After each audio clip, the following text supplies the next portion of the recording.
Welcome to this Delph Stack tutorial video. In today's video, I'm going to show you how to fix the Call of Duty Black Ops 6 launch error 0x2 on the Xbox app for PC. Whether you're frustrated because the game won't start, or you simply want to get back to gaming without delays, this step-by-step guide will help you resolve the issue quickly and safely.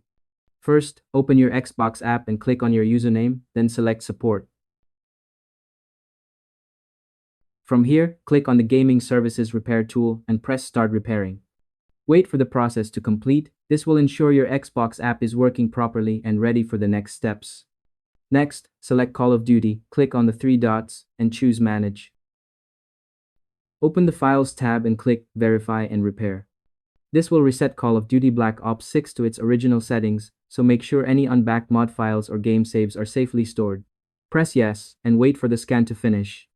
To further secure your system, open the Start menu, type PowerShell, and run it as administrator. First, copy the command to uninstall Gaming Services, paste it into PowerShell, and press Enter.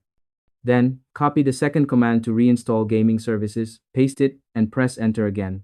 Confirm the installation by pressing Yes, and wait until it completes. Once done, type Exit and press Enter. And that's all there is to it. By following these simple steps, you'll be able to fix the Call of Duty Black Ops 6 error 0x2 on your Xbox app and get back into the game without any crashes. Thanks for watching this Delph Stack tutorial video. If this helped you, share it with someone who might be stuck with the same error. Let's make their gaming experience stress-free.